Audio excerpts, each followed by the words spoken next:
தியாகராஜன் இயக்கத்துல பிரசாந்த் ஹீரோவா நடிச்சிருக்கும் படம் தான் அந்தகன். இந்தியில ரிலீஸ் ஆன அந்தாதுன் படத்தோட தமிழ் ரீமேக்கான இந்த படத்துல பிரசாந்த்க்கு ஜோடியா பிரியா ஆனந்த் நடிச்சிருக்காங்க. வில்லனா சமுத்திரகனியும் வில்லியா சிம்ரனும் நடிச்சிருக்காங்க. நகைச்சுவை கேரக்டர்ல யோகி பாபு, ஊர்வசி என பலரும் இந்த படத்துல நடிச்சிருக்காங்க. இந்த படம் கடந்த 9ஆம் தேதி தியேட்டர்கள்ல ரிலீஸ் ஆகுச்சு. பொதுவாவே ரீமேக் படங்கள் எல்லாமே சொதப்பலா தான் அமையும். ஆனா இந்த படத்தை மிக நேர்த்தியா ரீமேக் செஞ்சு பிரசாந்துக்கு தரமான கம்பேக் படமா கொடுத்திருக்காரு பிரசாந்த் தந்தையான தியாகராஜன். இப்போ இந்த படத்தோட கதை என்னங்கறத சுருக்கமா பார்க்கலாம். பியானோ இசைக்கலைஞரா இருக்கக்கூடிய பிரசாந்த் சிலருக்கு பியானோ கற்றுக் கொடுத்து அதன் மூலமா சம்பாதிக்கிறாரு. பார்வையற்றவரா இருக்கும் இவருக்கு ஒரு சின்ன விபத்தும் ஏற்படுது. அப்போ பிரசாந்த் பிரியா ஆனந்த் சந்திச்சுக்கிறாங்க. இவங்க 2 பேருக்குள்ளேயும் பழக்கம் ஏற்பட உடனே பிரியா ஆனந்த் தன்னோட அப்பா நடத்திட்டு வரும் பார்ல பிரசாந்துக்கு வேலை வாங்கி கொடுக்குறாங்க. அப்போ அந்த பாருக்கு கஸ்டமரா வரக்கூடிய கார்த்திக் பிரசாந்தோட பியானோ வாசிப்பை கேட்டதும் தன்னோட மனைவி சிம்ரன் பிறந்தநாளை முன்னிட்டு அவங்களுக்கு சர்ப்ரைஸ் கொடுக்கும் விதமா தன்னோட வீட்டுல ஒரு பர்த்டே பார்ட்டி அரேஞ்ச் பண்ணி அங்க பிரசாந்த பியானோ வாசிக்க கூப்பிட்டு வராரு. அப்படி போன இடத்துல கார்த்திக் கொலை செய்யப்பட்டு கிடக்க அவரோட உடலை மனைவி சிம்ரன் ஏற்கனவே திருமணத்தை மீறி உறவுல இருக்கக்கூடிய சமுத்திரகனியோடு சேர்ந்து கண்ணுக்கு தெரியாத பிரசாந்த் எதிரே அப்புறப்படுத்துறாங்க.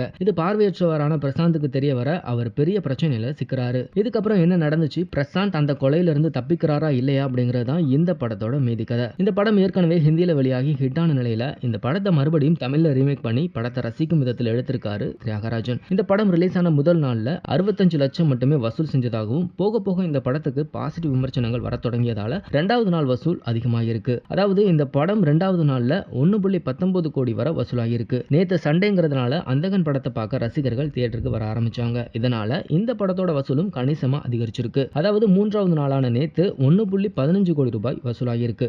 மொத்தமா 3 நாட்களையும் சேர்த்து இந்த படம் 2.99 கோடி ரூபாய் வசூலாகிருக்கு. அது மட்டும் இல்ல, இந்த படத்துக்கு மக்கள் மத்தியில நல்ல வரவேற்பு கிடைச்சிட்டு வர்றதால படத்தோட வசூல் இன்னும் அதிகரிக்கும்னு எதிர்பார்க்கப்படுது. இந்த மாதிரியான இன்ட்ரெஸ்டிங்கான சினிமா நியூஸ் பத்தின அப்டேட்டுகளை நீங்க உடனுக்குடன் தெரிஞ்சுக்கணும்னா மறக்காம நம்ம சினி மாடல் சேனலை சப்ஸ்கிரைப் பண்ணிக்கோங்க.